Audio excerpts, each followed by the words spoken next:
Dan Mbah Hashim dengan secara jelas memberikan nama pesantren Tebu Ireng. Itu adalah bentuk perlawanan paling nyata. Mbah Hashim kita tahu melawan kebodohan.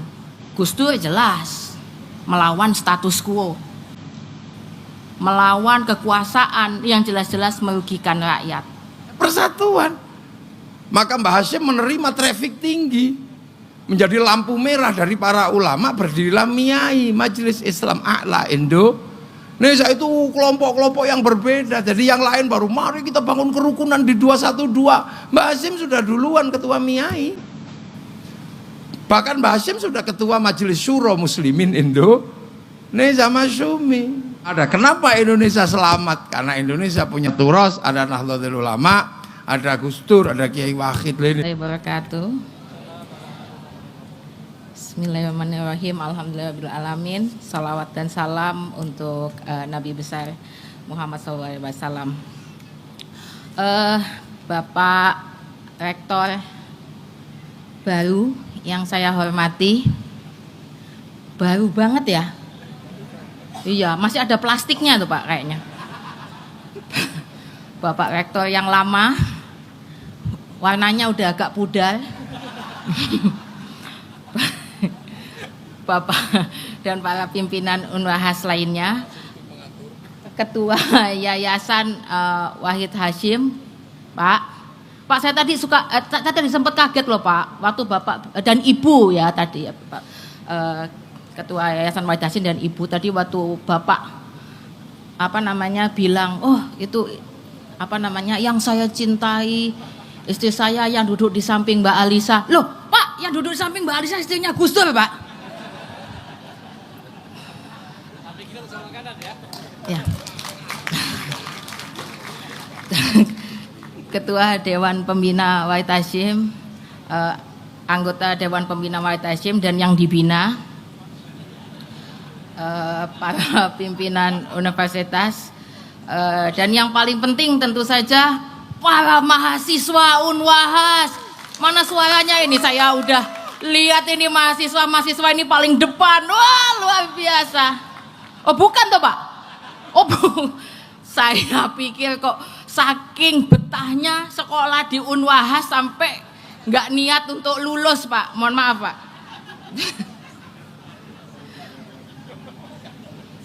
Maaf. Di sini juga ada banyak sekali para tamu, para pimpinan daerah. Ada Gus Muwafiq. Gus Muwafiq yang saya yakin ini pasti anak bungsu. Anak bungsu ya Gus ya? Ya kan? Karena penutup. Ini nama panjangnya itu Wawul Muwafiq ila aqwamit thariq. Wassalamualaikum warahmatullahi wabarakatuh.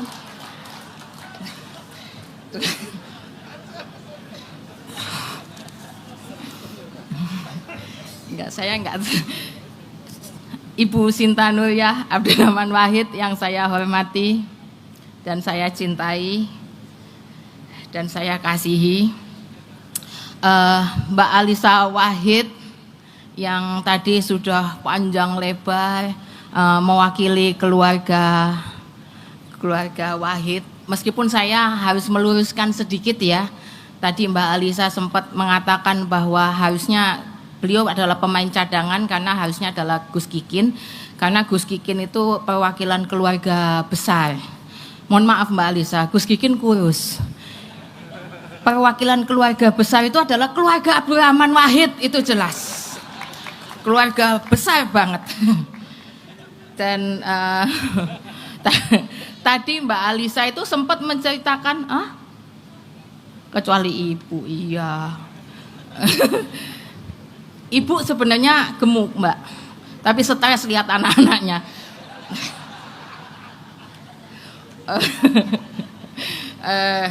Saya juga tadi mau ini ya, Mbak Alisa ini tadi karena menceritakan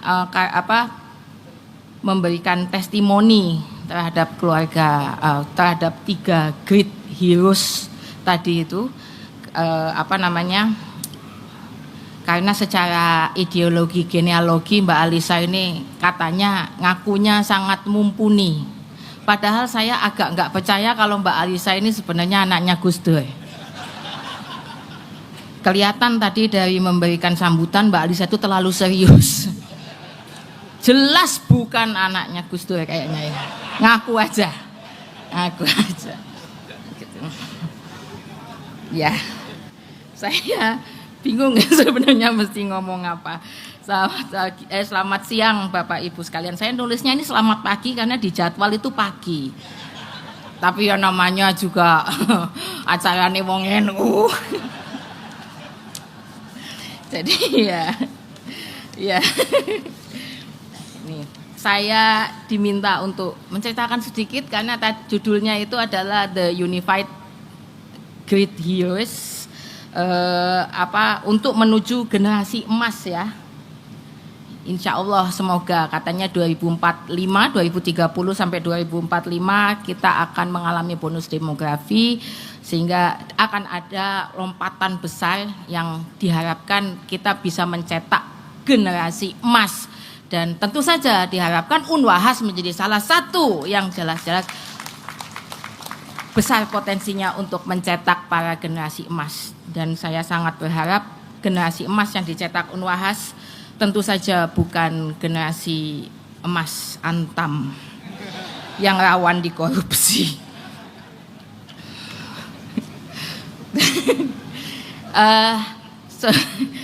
Saya yakin hari ini pembicaraan tentang Great Heroes itu bukan karena ada wacana tentang adanya yang akan diangkat menjadi pahlawan nasional. Saya yakin pasti lebih besar daripada itu semua. Kan ada rasan-rasan itu katanya gosip-gosip. Tapi saya yakin salah satunya ada di tokohnya ada di layar tadi yang kita adakan acaranya hari ini. Tapi saya yakin tentu saja lebih besar dari itu. Oh, ini azan dulu ya Pak ya. Ini sengaja Pak ya, untuk biar saya mingkem. Jadi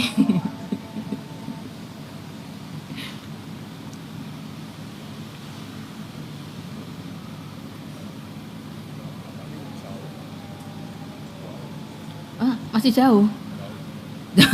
Jadi kalau jauh diterusin. Wah beneran Pak. Oke, ya sudah kalau gitu saya teruskan.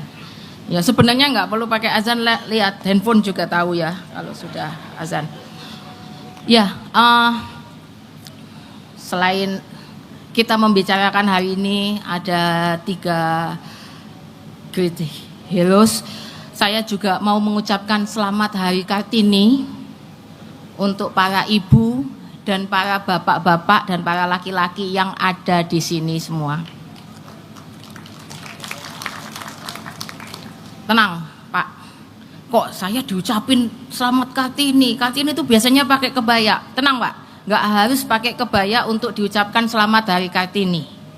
Karena kayak saya aja, saya nggak seperti Kartini Pak. Ya kan, Kartini kalem katanya. Kalau saya lebih cocok Kartolo Pak, bukan Kartini. Tapi kenapa kok saya malah ngomongin Kartini? Bukan karena minggu lalu adalah Hari Kartini, tapi ini penting. Nanti akan saya mention sedikit. Karena sebenarnya kalau misalnya Kartini itu ada bertemu dengan ketiga orang yang ada di poster itu, persamaannya banyak sekali. Malah yang sebenarnya agak beda itu Gus Dur. Kalau itu saya yakin Mbak Wahid, Mbak Hashim dan Kartini itu pasti punya WhatsApp grup yang sama, judulnya Pahlawan Nasional. Terus mereka bilang sama Gus Dur, kamu itu nggak diajak, gitu. Tapi bukan soal itu. Ini kan lagi ngomongin haulnya Mbak Hashim, haulnya Mbak Wahid dan haulnya Gus Dur, ya kan? Loh kok mendadak ngomongin Kartini. Meskipun sebenarnya kalau dibilang haulnya itu yang paling cocok ya hanya Mbak Wahid. 19 April kemarin. Sisanya Mbah Hashim itu meninggalnya 25 Juli. Sementara Gus Dur meninggalnya 30 Desember.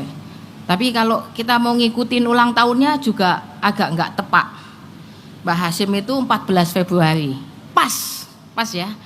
Kayak ibu saya itu, Ibu Sinta Nuria itu, beliau itu adalah tokoh pemberdayaan perempuan, ulang tahunnya tepat pada Hari Perempuan Internasional. Apa enggak udah jodohnya? Mbah Hasyim juga, karena yang disebarkan adalah cinta kasih, maka dilahirkan di tanggal 14 Februari. Pas hari Valentine.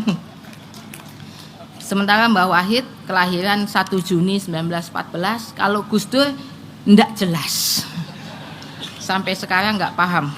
Nah, saya memention karena ada beberapa persamaan besar dari tokoh-tokoh tersebut yang tadi saya sebutkan namanya.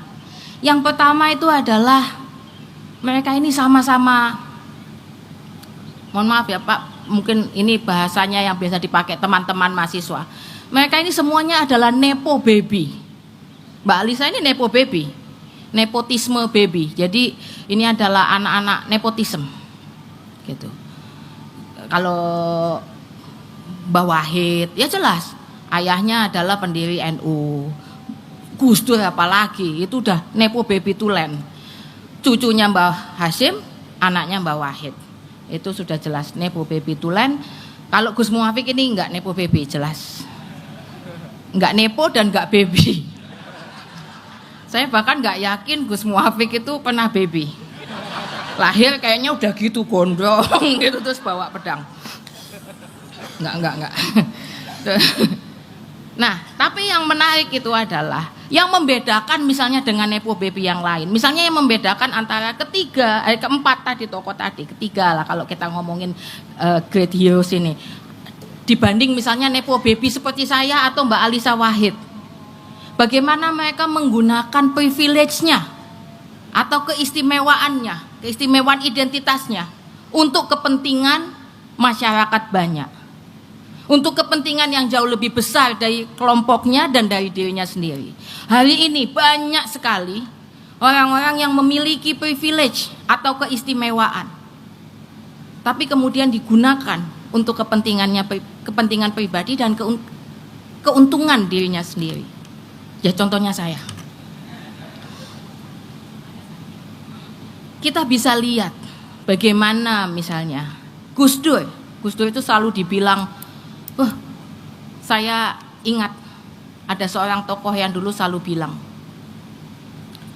kalau misalnya ada tokoh yang berdiri untuk identitasnya, misalnya tokoh Islam berdiri untuk identitas kelompok Islam, itu sudah banyak. Tapi kalau ada tokoh kemudian berdiri untuk identitas kelompok lain, tidak banyak. Dan ketiga tokoh ini adalah perwujudannya.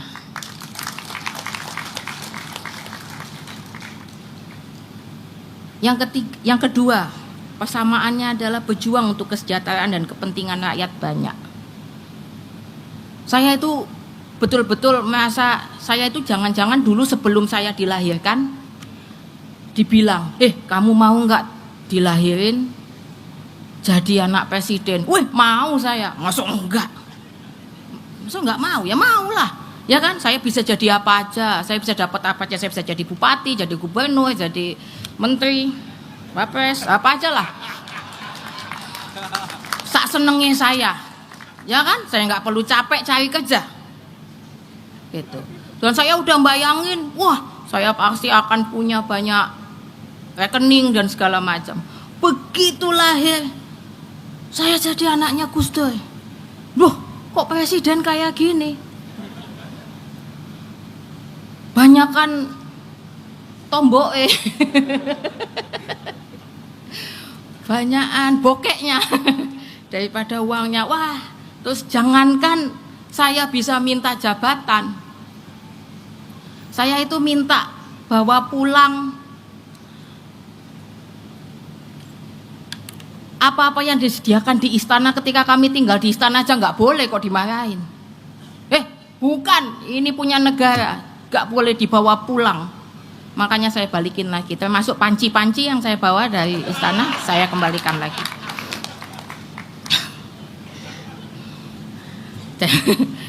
Semua digunakan untuk kepentingan rakyat. Yang lalu kemudian tentu saja kesederhanaan. Saya ini sebenarnya agak bingung mau memasukkan kesederhanaan ini. Banyak orang kemarin kita semua tahu Paus Fransiskus meninggal beberapa hari yang lalu. Banyak orang selalu bilang, wah kalau Paus Fransiskus itu ketemu Gus Dur dia pasti senang. Karena mereka punya nilai-nilai yang sama. Salah satunya kesederhanaan. Saya bilang, waduh ya agak beda ya kesederhanaannya Paus dengan kesederhanaannya Gus Dur. Paus itu katanya tidak punya uang. Sama, katanya saat meninggal itu hanya punya uang $100.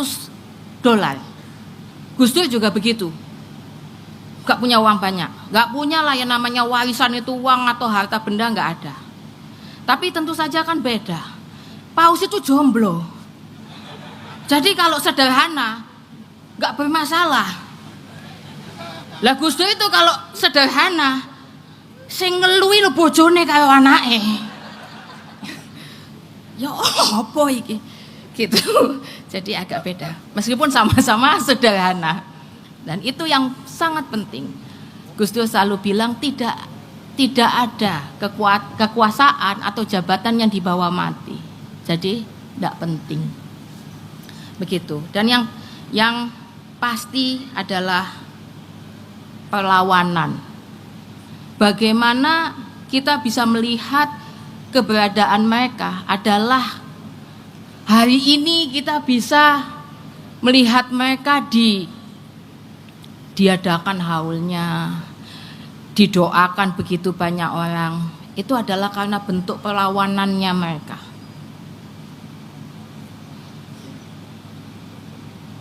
Mbah Hashim untuk banyak orang adalah perlawanan terhadap Belanda atau Jepang. Tapi jangan salah, Mbah Hashim itu melawan company. Dan company ini bukan hanya persoalan company ini wong Belanda, bukan. Tapi company itu adalah company. Perusahaan-perusahaan besar yang jelas kemudian berefek buruk tidak hanya pada lingkungan, tapi juga pada masyarakat sekitar. Dan Mbah Hashim dengan secara jelas memberikan nama pesantren Tebu Ireng. Itu adalah bentuk perlawanan paling nyata terhadap company tadi. Kita nggak hanya melihat yang besar-besar seperti kalau kita nonton di film gitu ya. Film Sang Kiai misalnya. Bukan hanya itu.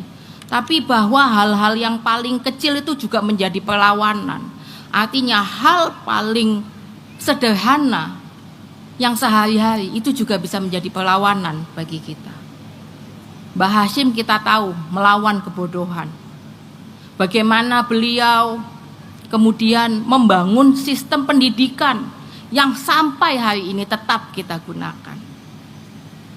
Gus Dur jelas melawan status quo, melawan kekuasaan yang jelas-jelas merugikan rakyat, melawan ketimpangan.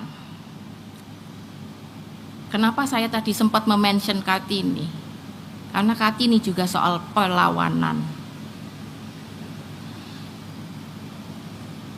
Saya nggak perlulah memberi contoh, menggunakan semua tadi dilakukan dengan menggunakan nilai-nilai keislaman. Dan yang paling penting sebenarnya tadi saya mau masukin satu poin lagi, yaitu membaca. Mbah Wahid, Mbah Hashim, Gus Dur, termasuk Kartini dan tokoh-tokoh banyak tokoh lainnya seperti Ibu Sinta atau tokoh-tokoh lainnya. Kesamaannya jelas, membaca. Dengan membaca kita bisa merengkuh dunia. Tapi saya nggak yakin kalau saya ngomong membaca terus kalian percaya. Bisa menganggap itu sebagai inspirasi. Wong nggak membaca aja bisa jadi Wapres. Bisa punya jabatan, tapi sebenarnya terutama untuk teman-teman mahasiswa Unwahas tidak boleh berhenti membaca. Dan membaca para pahlawan ini dan kemudian menduplikasikannya itu menjadi sebuah kewajiban untuk kita semua. Yang terakhir tentunya kita bicara soal inklusivitas. Yang namanya ngomong, nah apalagi ngomongin Gus Dur itu jelas ngomongin inklusivitas. Saya itu pas lihat undangan itu dari atas sampai bawah kata-kata inklusivitas itu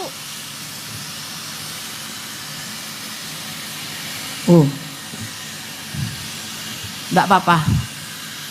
Biasa memang kalau perempuan bicara suka ada sabotase gitu. Tapi bagaimana kemudian inklusivitas itu dari atas sampai bawah diomongin berkali-kali. Tentu saja, dan itu yang kita inginkan, inklusivitas. Bagaimana inklusivitas bisa muncul? Tentunya ada egalitarianism. Nah, karena adanya inklusivitas ini, maka harapan saya sebenarnya adalah ketiga hero yang dimunculkan besok-besok akan menjadi sesuatu yang inklusif. Bukan hanya dari yang berlatar belakang sama semuanya. Bahkan ini bukan cuma sama, satu keluarga. Tapi bagaimana kita juga perlu mengingat begitu banyak perjuangan ibu-ibu nyainya. Bagaimana ibu Nyai Hoiriyah misalnya membangun madrasah Lil Banat di Mekah, atau ibu Hajah Solihah Wahid Hashim. Bagaimana perjuangannya untuk perempuan Indonesia nggak main-main.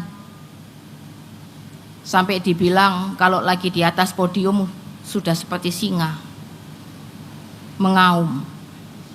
Bisa melahirkan, iyalah.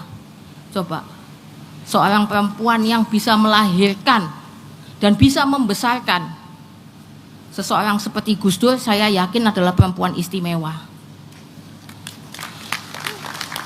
Bukan karena Gus Dur presiden, tapi karena kelakuannya itu loh. Pasti Bu Solihah iki sabar banget ngadepi Gus Dur. Jadi saya sangat berharap ini kita akan betul-betul kelompok unified heroes ini akan menjadi besar dan semakin besar dengan memasukkan begitu banyak tokoh-tokoh lainnya, termasuk tokoh-tokoh perempuan. Dan haul tidak hanya untuk para kiai-kiai, tapi ibu-ibu nyainya juga dibuatkan haul. Kecuali ibu Gus Dur, jangan dibuatkan haul. Saya menolak. Ya, jangan. Tapi itulah yang ingin saya sampaikan. Tapi terakhir, lalu kemudian apa yang bisa, terutama teman-teman muda. Saya ngomongin bagian yang muda aja, Mbak Lisa agak susah, gapnya terlalu jauh. Teman-teman muda, apa yang kemudian bisa dilakukan secara jelas dan nyata ketika kita membicarakan para pahlawan ini? Ada banyak. Yang pertama adalah jangan sampai warisan apa yang sudah mereka perjuangkan jadi hilang. Terutama soal demokrasi, dan itu artinya memperjuangkan kekuatan sipil, supremasi sipil. Bagaimana kita kemudian bisa meneruskan perjuangan-perjuangan mereka. Yang kedua, menggunakan privilege kita semua untuk memperjuangkan semua yang privilege-nya diambil atau belum mendapatkan privilege. Yang ketiga, senantiasa bersikap egaliter dan inklusif.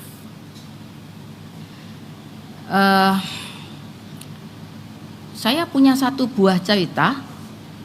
Saya cerita di sini aja ya, nggak lucu sebenarnya. Tapi saya rasa ini penting karena kita bicara soal keteladanan dan kepahlawanan. Hari ini banyak pertanyaan, dari kemarin saya banyak pertanyaan gimana itu tentang para calon-calon pahlawan yang akan dikeluarkan besok pada hari pahlawan itu, calon pahlawan nasional. saya mau menceritakan buat saya seseorang bisa disebut oleh Pak dengan pahlawan. Itu adalah kalau dia mungkin bisa membuat impact seperti ini. Saya mau bercerita. Suatu ketika ini cerita 100% asli, tidak pernah saya ceritakan secara umum, tidak saya pernah ceritakan di mana-mana. Suatu ketika saya itu di rumah pulang kuliah, saya masih kuliah saat itu, lalu tiba-tiba security di depan bilang, "Mbak, ada tamu," gitu. "Siapa, Pak?" "Nggak tahu, Mbak," gitu. Wah, saya juga nggak kenal. Lalu kemudian saya bilang, "Ya udahlah, Pak, diminta masuk aja." Masuk beliaunya. Wah, ibu-ibu kumus-kumus kecil. Wah, udah nggak kayak ibu-ibu di sini. Kalau di sini kan wangi semua. Nah, meskipun agak campur minyak angin. Wah, saya langsung suuzon. Saya batin dalam hati, iki mesti arepe njaluk sumbangan. Karena nggak sekali dua kali nih kejadian seperti ini. Lalu saya tanya, "Ya Bu, bagaimana Bu?" Gitu. Beliau cerita, "Mbak, saya ini tukang jual pecel di salah satu universitas di Depok. Suami saya satpam." "Oh iya Bu." Wah, mulai nih, saya udah tahu ini polanya. Akan menceritakan kondisi ekonomi, terus nanti kesulitannya, nanti akan diakhiri dengan boleh pinjam 100 gitu kan.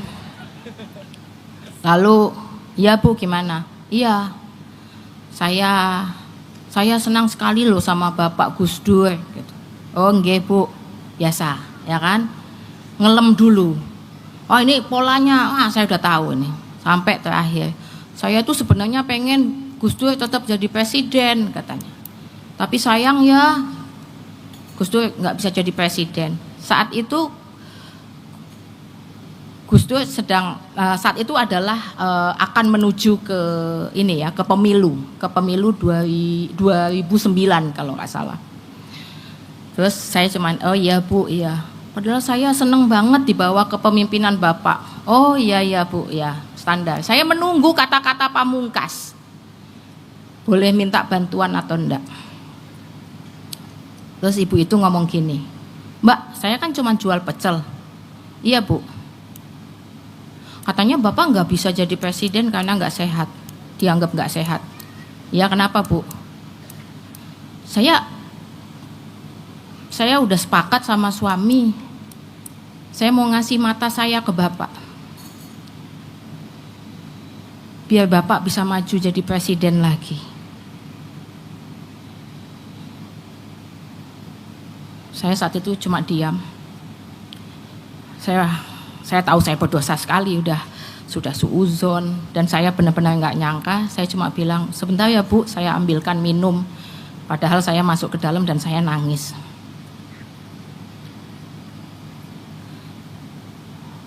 Itu kejadian yang buat saya nggak akan pernah saya lupakan. Namanya Bu Suprihatin. Saya nggak pernah ketemu beliaunya lagi sampai saat ini, karena beliau saat itu juga nggak punya handphone. Jadi beliau cuma bilang kalau mau hubungin dia, hubungin Pak RT-nya.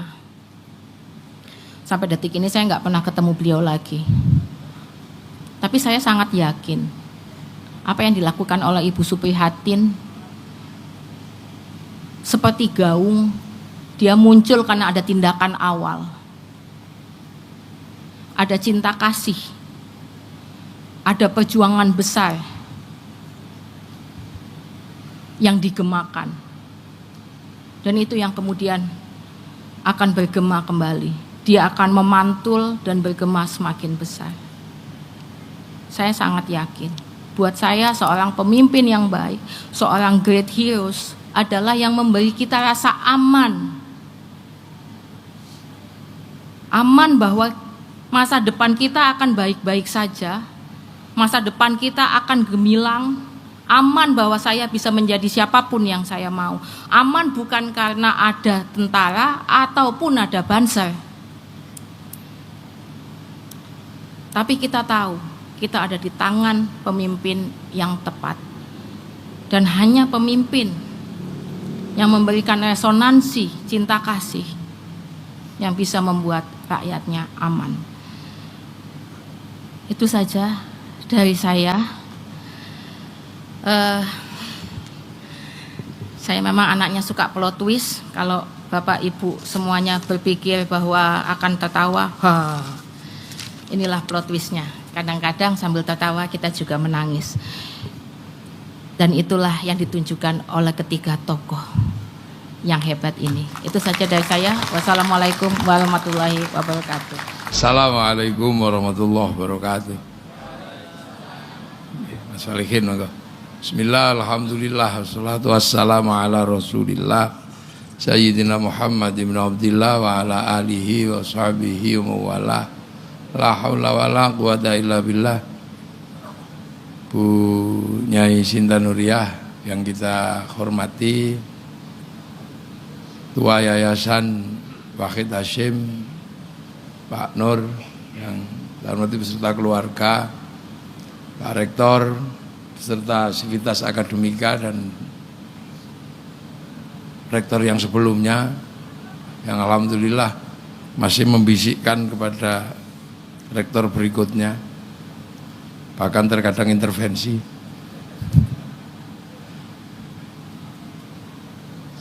Dari seluruh undangan, para hadirin wal hadirat yang berbahagia. Ini bahasa akademik jadi rada beda. Nek pesantren iki khol ngono wis.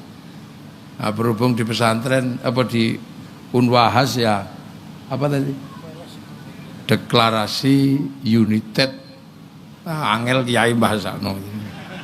Pokoke ngoten niku lah Pak Nur gawe angel tok. Jadi tiga tokoh ini secara berkesinambungan memberikan kontribusi yang luar biasa kepada bangsa Indonesia, terutama dari sisi yang paling pelik, dari sisi yang paling rumit dan rentang konflik. Tiga tokoh ini. Jadi hal-hal yang lain itu lebih teknis dan lebih mudah. Di dalam sebuah negara, semua konflik ada jalan keluarnya. Orang menikah kalau konflik, jalan keluarnya ya ke pengadilan, ada tempatnya. Orang ribut tanah di negara, datang aja ke BPN atau ke pengadilan, ke agraria, ketemu jalan keluarnya. Semua ada jalan keluarnya.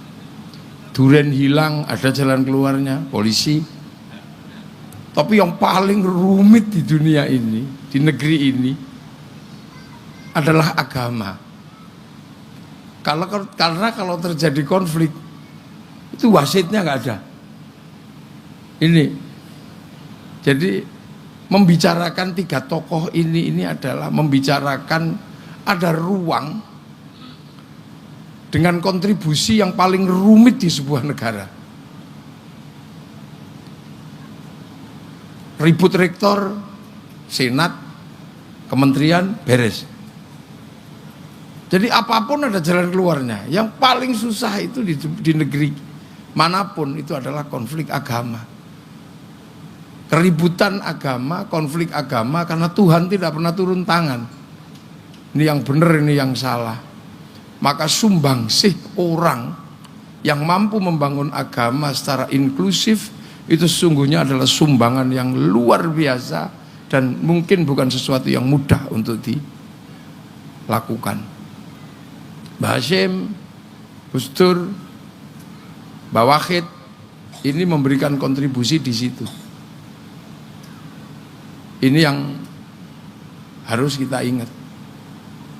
Nah, Indonesia dengan mayoritas Muslim sebagai sebuah nation state-nya nggak baru.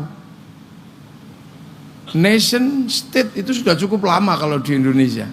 Semenjak Kutai Kartanegara sudah ada nation, sudah ada state. Yang terbesar bahkan Majapahit. Bahkan Singasari sudah bisa menaklukkan Mongolia. Artinya sebagai sebuah nation dan sebagai sebuah state, sebagai sebuah bangsa dan sebagai sebuah negara, kita belajarnya sudah cukup lama. Nah, Islam datang ke Nusantara itu adalah ketika terjadi konflik yang luar biasa di dalam agama Islam. Ini yang harus diingat. Kenapa sampai kemudian Islam itu bergerak keluar Arab? Itu salah satunya adalah karena konflik yang luar biasa, yang nggak bisa kita nafikan. Bahkan sampai cucu Nabi pun dipenggal. Ini peristiwa yang terjadi di dalam agama. Pertanyaannya, kenapa ketika masuk ke Indonesia toksik-toksiknya itu hilang gitu. Gitu lah. Jadi yang tadinya rentan konflik, yang tadinya rentan, ini kok begitu masuk ke Indonesia kok jadi soft. Nah ini, jadi ini tidak dengan sendirinya. Karena konflik antara Abbasiyah, Umayyah, Fatimiyah itu kan konflik yang luar biasa, saling bunuh antar anak, saling bunuh dalam keluarga. Tapi alhamdulillah ketika datang ke Indonesia ini soft. Datang ke Afrika ini keributannya nggak berhenti sampai hari ini. Datang ke Eropa keributannya nggak berhenti sampai hari ini. Bahkan yang di Arab sendiri sampai sekarang belum selesai, termasuk yang di Afghanistan. Kenapa yang datang ke sini ini soft dan berkembang loh ya. Ini yang kadang saya nggak habis pikir. Akhirnya ya terpaksa saya nanya, karena referensinya hampir nggak ada. Referensi yang kenapa yang begitu masuk ke sini, ini kok terfilter. Sehingga semua negara yang melakukan studi Islam itu punya catatan-catatan tersendiri terhadap Islam Indonesia. Nah ini, maka terkadang saya itu karena Islam di Indonesia ini kan Islam yang tidak dilahirkan dari proses semata-mata dialektika sosial, tapi ada proses petunjuk dari Allah. Kan itu. Karena apa? Karena kebetulan Islam ini kan punya kerangka ya, kerangka. Kerangka pertama adalah Islam di zaman Rasulullah. Ini yang pertama. Dan itu di Mekah, di Arab. Yang waktu itu Arab pun susah menerima Rasulullah. Karena Nabi Muhammad itu lahir sebagai nabi, ditunjuk sebagai nabi. Nah, nabi itu konsep. Nabi itu jabatan, konsep yang tidak lahir dari konsep sosial, tapi dia konsep kitab suci. Messenger. Messenger itu kan bukan petunjuk masyarakat, tapi dia turun wakil Tuhan. Nah, itu ada dalam kitab suci. Nah, kitab suci itu tidak ada di Mekah. Kitab suci itu tidak ada di Arab. Kitab suci itu ada di Filistin. Paling dekat itu ada di Madinah. Mekah kosong, fatrah. Karena Mekah itu ditinggal Nabi, itu Nabi terakhir di situ itu Nabi Ismail. Setelah Nabi Ismail tidak ketemu Nabi lagi sudah. Jadi ketika ada Nabi, orang Mekah nggak kenal Nabi itu siapa, Nabi itu apa. Kalau seandainya Nabi Muhammad itu di Filistin, nggak terlalu susah, wong sudah kenal. Kayak Semarang kedatangan kiai ya paham lah, Gus Mafik gitu. Wong paham kiai di sini. Coba kalau saya di aborigin atau di pedalaman Irian gitu, pasti dikira tim pemburu babi. Ini asing, jadi Nabi Muhammad ini. Makanya kerangka dasarnya di Mekah itu Allah bikin dokumentasi yang luar biasa. Wa kafa billahi syahida Muhammadur Rasulullah. Jadi saksinya itu ya namanya Allah itu tok. Yang lain nggak ngerti. Jadi Muhammad Rasulullah itu yang ngerti ya cuman Allah. Orang Mekah nggak ngerti. Makanya ja'a ghoriban wa sayaudu ghoriban, asing. Sehingga ditolak ya apa. Tuhannya banyak diajari Tuhan satu. Susah air suruh jinabat kan pusing gitu. Udah tahu panas disuruh wudu. Suruh puasa. Makanan susah suruh sedekah. Jadi pelajarannya memang susah. Tapi Nabi Muhammad berhasil karena apa? Uswah. Nabi tidak memberikan tarbiyah, tapi uswah, menteladani, menjalankan sendiri. Nah, yang nggak sepakat namanya disebut kufar, makanya asyidda'u alal kufar. Kufar ini adalah yang nggak bisa terima karena nalarnya mungkin ya nalarnya pendek atau problem fi qulubihim maradun. Problemnya banyak. Fazadahumullahu maradun. Nah, sampai akhirnya kemudian terjadi rekonsiliasi.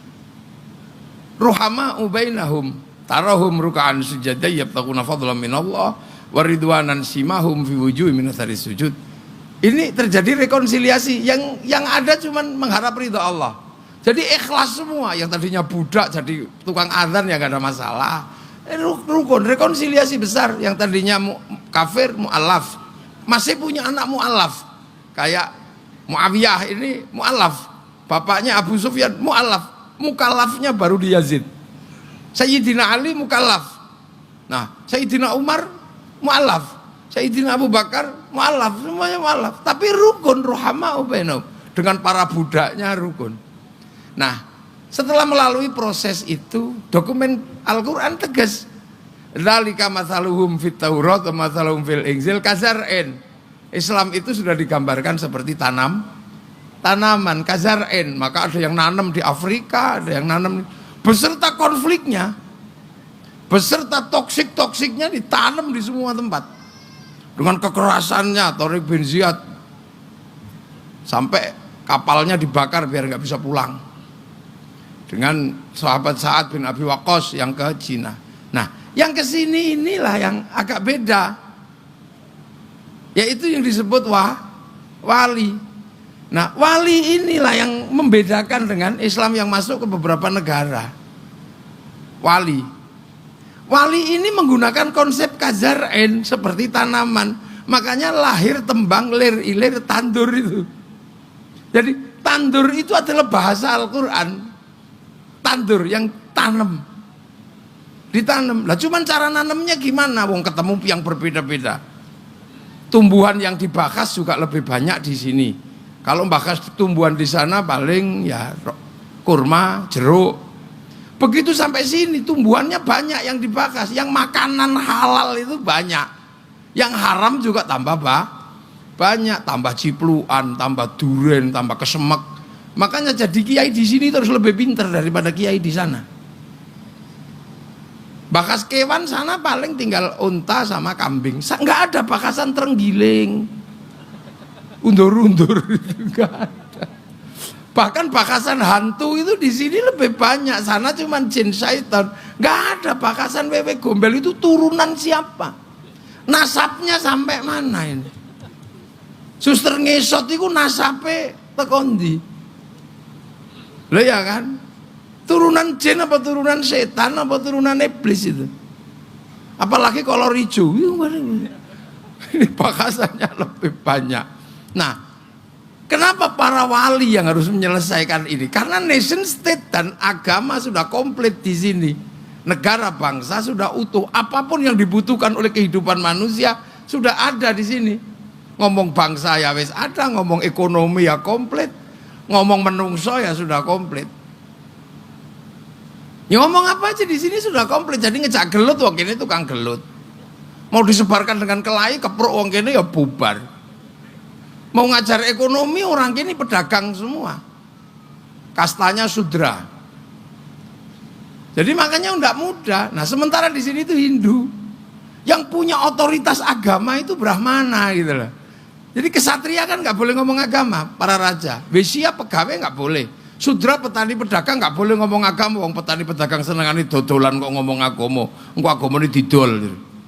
Apalagi kasta paria pengemis, sudra pengemis, paria pengemis bawahnya kuca. Nggak mau kerja, nggak mau minta tapi ngentit. Makanya yang suka ngentit bansos itu turunan kuca itu. Terus ada mereka itu maling tapi masih malu. Nah, malu. Nah, ada candala itu berani dia tunjukkan badan gini, begal itu. Nah, otoritas ini dipegang Brahmana. Nah, yang bisa ngimbangi Brahmana ini siapa? Ya wali itu. Brahmana punya cakti, wali punya karomah. Makanya yang bisa masuk ke sini wali karena ngimbangi Brahmana. Saudagar nggak diterima, mau saudagar itu sudra. Makanya dalam standar epistemologi pengetahuan kalau ada yang mengatakan yang menyebarkan Islam itu saudagar, ini tertolak dalam filsafat ilmu, ini tertolak.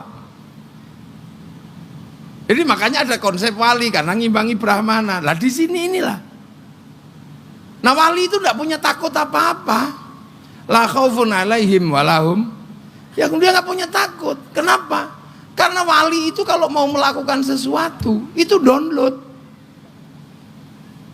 Nah, ini bedanya. Wali itu download. Tidak baca buku tapi download. Kemana? Cloudnya dunia ini. Dunia ini kan punya pusat data. Pusat data dunia itu kan ada di langit ketujuh sana. Jadi catatannya Pak Nur Rahmat jam segini apa itu ada. Kapan jadi rektor ada. Kapan jadi Basnas ada. Kesandung jam berapa. Catatannya ada semua. Dunia ini ada blueprintnya. Orang Yahudi menyebut tabut Sulaiman. Orang Yunani menyebut kotak Pandora. Nah orang Jepang menyebut kantong Doraemon. Orang Islam menyebut Lauhil Mahfud. Ini kan cloud kan, ini hard disk. Bisa diretas itu, bisa di-download. Makanya wali-wali itu kalau melakukan pekerjaan nggak sibuk, cuman download gitu aja. Qalu rabbunallah tsumma istaqamu tatanazzalu alaihimul malaika alla takhafu wala tahzanu. Makanya terus download ono sing 3 tahun gini diem, itu download. Itu download. Nabi Muhammad 15 tahun di Gua Hira. Syekh Abdul Qadir 25 tahun. Sunan Geseng 3 tahun. Mbah Hashim entah berapa tahun. Download ini tuh tiap malam, ya Allah, ya Allah, ya Allah, ya Allah, ya Allah. Itu namanya download. Makanya wali-wali itu paketannya besar. Lah kita nggak punya paketan, kalau tidak download langsung tidur paketan entek. Ya Allah, ya Allah, ya Allah, ya Allah. Lah itu kan. Loh, makanya kan kita dari awal sudah diajarkan bagaimana menggunakan konsep download. Pelajaran dasar pertama adalah kita diajarkan saling mendoakan, saling kirim doa. Kan gitu. Saling kirim doa. Karena apa? Manusia itu punya catatan di sana. Diregister sebelum turun ke sini. Alastu birabbikum qalu bala syahidna. Terus dikasih paketan kan, manusia itu jodohnya ini, rezekinya ini, nyawanya sekian. Kalau paketannya habis ya kick, udah selesai. Mati. Loh makanya manusia itu saling bisa mendoakan, saling apa, kayak handphone. Kan gitu, kayak handphone. Handphone itu kan terdaftar di situ, makanya bisa download, kemudian bisa sharing, saling gambar, kirim foto, kirim apa. Yang penting punya paketan. Kalau nggak punya paketan, pakai wifi gratisan. Lah manusia kan juga sama. Yang dikirim apa? Al-Quran, doa, Fatihah kayak tadi itu. Yai Ismail tadi itu kirim Fatihah, tahlil itu. Nah kenapa Quran? Karena Quran itu juga downloadan PDF. Duh, jangan dikira Quran itu nggak downloadan. Bal huwa Qur'anun Majid fi lauhim mahfud. Makanya Iqra dan seterusnya itu Quran. Nah Quran itu downloadan, produk cloud Lauhil Mahfud. Makanya Quran itu turun itu pakai coding, ada algoritmanya. Algoritmanya apa? Abjadun hawazun. Makanya Quran itu ada coding tertentu, alif lam mim nun kaf ya ain sad. Itu kalau dalam bahasa cloud atau dalam bahasa ini, itu namanya coding, algoritma. Orang kalau menguasai coding dalam algoritma itu dapat materi. Makanya kalau menguasai coding gampang, wong manusia itu terdaftar di sana.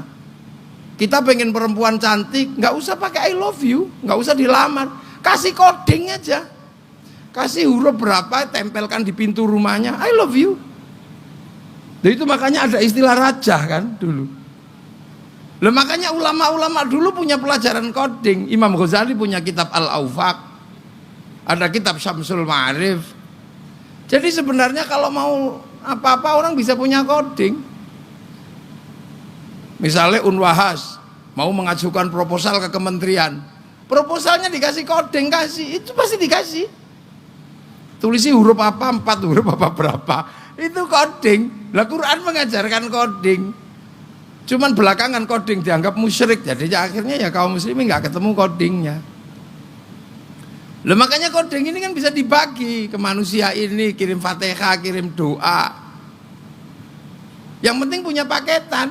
Kalau nggak punya paketan ya pakai wifi gratis.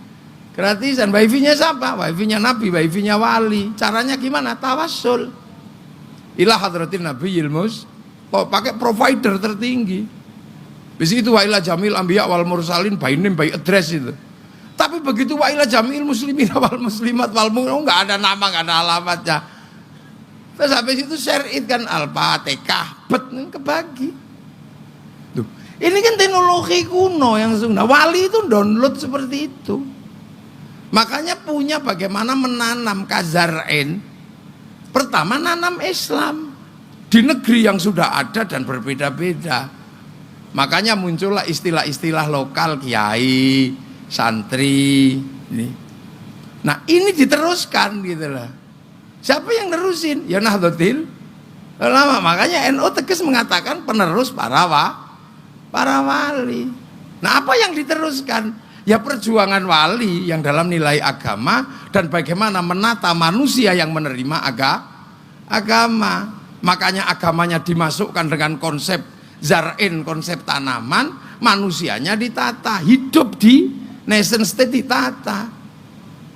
Makanya yang tadinya kasta-kasta dirubah sesuai dengan cara Islam dan itu bisa diterima. Apa caranya? Kullukum ra'in wa kullukum mas'ulun an ra'iyati. Dikenalkanlah konsep ra'iyah. Yang tadinya raja hamba kawula Gusti dikenalkan konsep ra'iyah. Nah ra'iyah itu orang boleh berbeda apa saja, yang penting hiduplah saling bertanggung jawab. Nah itu yang akhirnya diserap menjadi rakyat. Jadi rakyat atau ra'iyah ini bahasa Rasulullah untuk menata manusia yang menerima Islam di tempat yang berbeda. Makanya kalimat ra'iyah ini yang kita pakai sekarang jadi rakyat. Jadi Indonesia bukan people.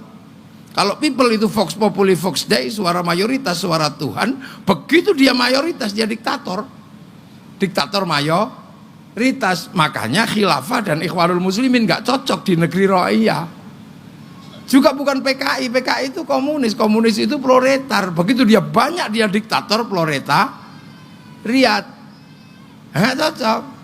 Nah inilah konsep ro'iyah ini sebenarnya luar biasa. Yang tadinya nggak dikenal. Nah ro'iyah ini kalau ketemu dengan ro'iyah yang lain, apa yang harus dilakukan? Ya harus bersekutu, saling paham. Maka lahir konsep musyarakah. Yang sekarang dikenal dengan istilah masyarakat. Kan masyarakat ini konsep musyarakah, saling mengisi dan berbeda-beda. Kiai sholat, yang ngisi sarungnya ya Cino. Maka kiai nggak boleh marah sama Cina ini pergi, kiai ini udah. Loh, ini konsep musyarakah.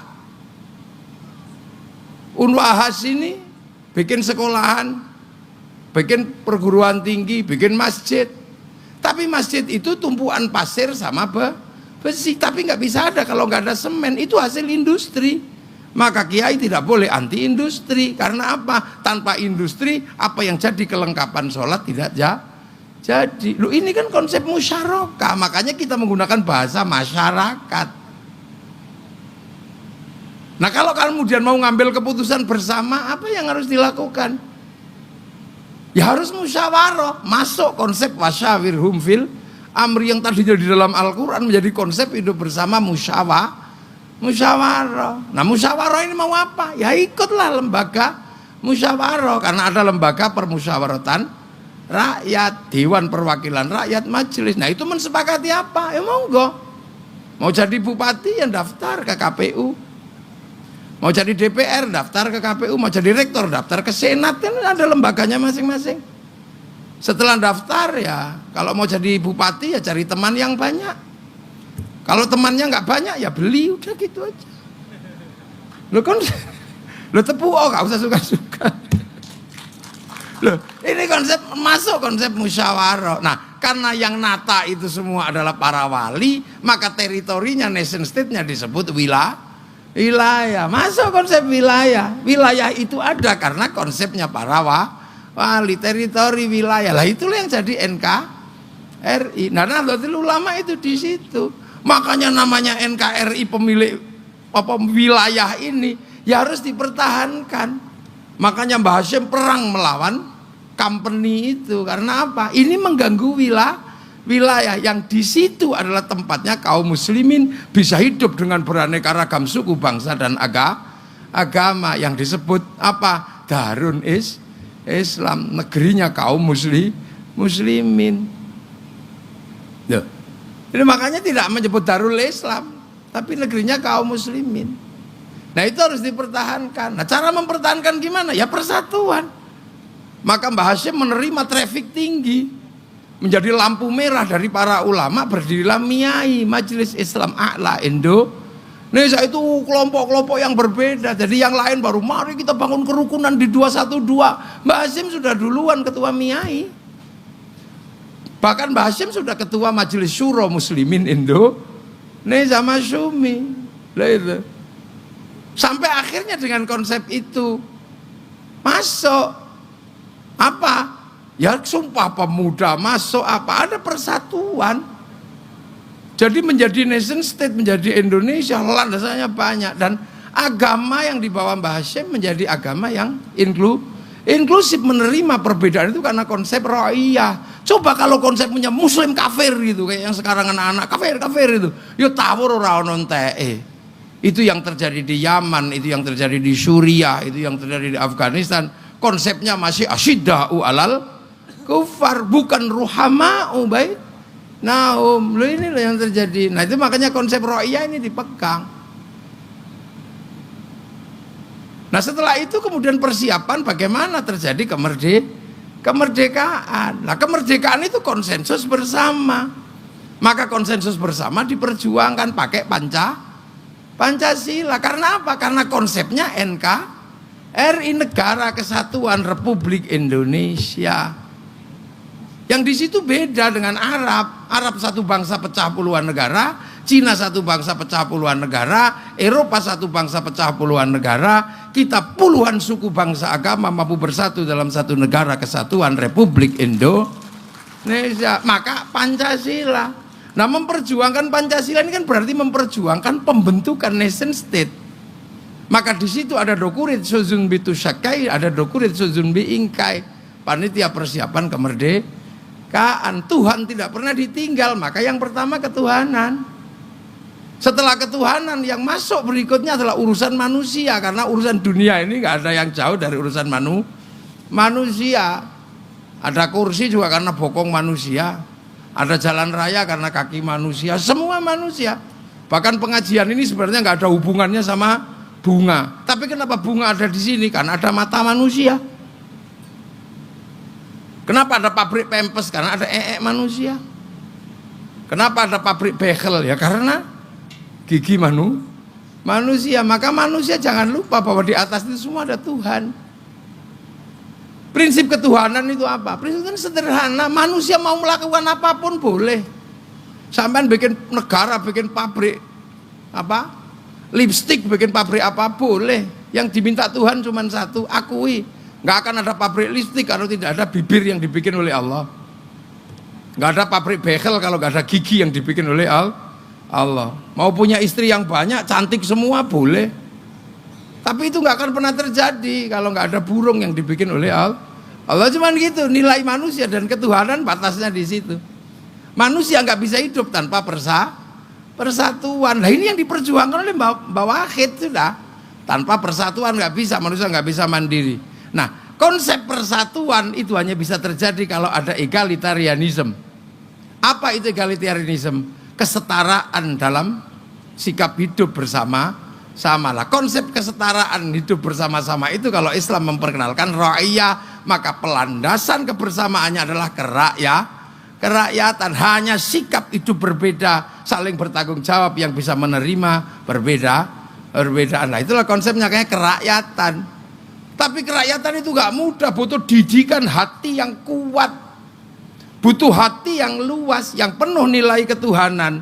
Hati itu adalah hati yang penuh hikmah. Maka kerakyatan hanya bisa dipimpin oleh hikmah. Itu pun butuh kebijaksanaan. Jadi gubernur Jawa Tengah, asalnya kota Semarang, yang diurusi cuma kota Semarang tok, itu namanya bijaksini.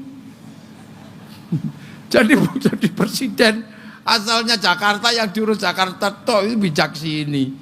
Kebijaksanaan itu pun harus dimusyawarahkan, itu pun harus ada perwakilan, baru tercipta keadilan sosial bagi seluruh rakyat Indonesia. Ini yang diperjuangkan oleh Mbah Wahid Hasyim untuk apa? Meneruskan konsep ra'iyah, musyarakah, musyawarah sampai terbentuk Majelis Permusyawaratan Rakyat, Dewan Perwakilan Rakyat. Itu ada dalam Dokurit Suzun Bitu Syakai, Dokurit Suzun Biin Inkai. Mbah Wahid ada di situ.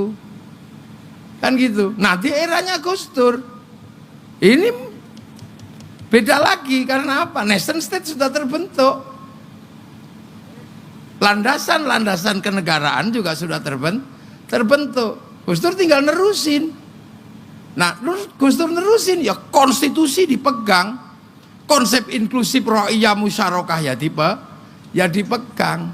Cuman kan kemudian Gus Dur ketika jadi presiden, dunia sudah berubah.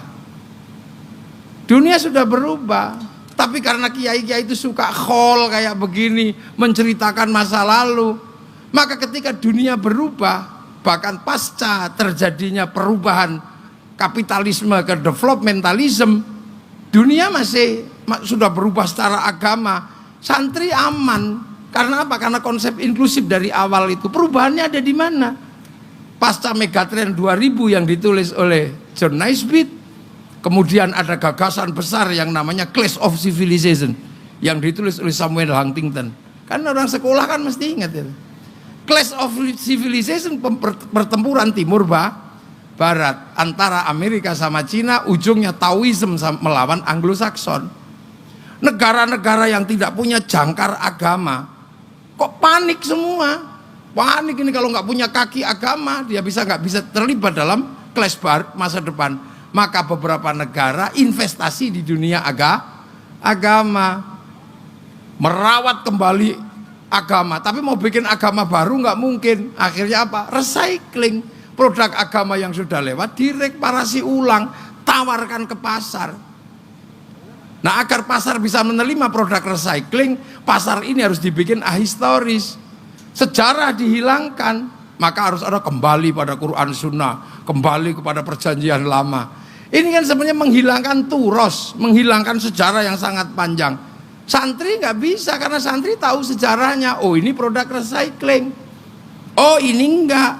Nah, bagi yang kehilangan histori, ya pasti dia terima. Oh ya, ini produk baru. Padahal ini produk lama. Itu kan sebenarnya teori black market. Cuman celakanya ini black market religion, pasar gelap agama. Nah, itu yang kita alami. Makanya sifat inklusifnya Gus Dur bisa membendung ini semua. Dan santri bisa membendung itu semua. Ini di dalam akhirnya negara selamat ketika ada Arab Spring, sana jebol semua karena kehilangan turos, sini masih aman. Santri semua ngomongin NKRI harga mati. Awas bahaya laten Wahabi itu santri. Itu sesungguhnya apa? Membentengi yang namanya nation state. Karena begitu nation state ini geser, kelompok baru yang ahistoris akan masuk seperti Ikhwanul Muslimin, seperti Hizbut Tahrir. Dia mengulang atiullah, mari taat kepada Allah. Semua orang tergiur untuk ikut kembali taat kepada Allah. Wa atiur Rasul, semua orang suka mari taat kepada Rasul. Tapi begitu gagasan berikutnya adalah wa ulil amri. Begitu wa ulil amri minkum, dia sudah telat membentuk nation state karena semua negara, semua tempat sudah ada nation state, makanya dia menjadi musuh semua negara. Lah itulah makanya Islam pernah menjadi landasan pergeseran mau membentuk negara baru di setiap nation state yang sudah ada. Kenapa Indonesia selamat? Karena Indonesia punya turos, ada Nahdlatul Ulama, ada Gus Dur, ada Kiai Wahid ini loh. Jadi jangan salah, makanya santri tidak pernah lupa khol, juga merawat bangsa dan negara.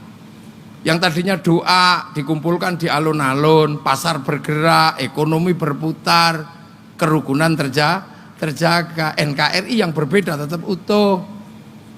Ada selawat, kumpul di alun-alun bersama-sama merawat negara, rakyat dirawat, ekonomi dirawat, kerukunan terjaga. Makam-makam dirawat, dijaga, bikin kumpul. Yang penting jangan bikin makam baru, kan gitu aja. Yang penting jangan suka bikin makam palsu. Kenapa? Karena membentuk nation state ini sejarahnya ada. Ya maaf, kadang ada orang-orang yang tidak ikut membentuk nation state. Tapi karena pengen menjadi bagian dari seolah-olah mereka bikin nation state, maka mereka membangun sejarah, termasuk bikin makam baru itu kan sebenarnya untuk itu. Agar mereka punya klaim bahwa mereka juga terlibat dalam pembentukan nation state lah inilah.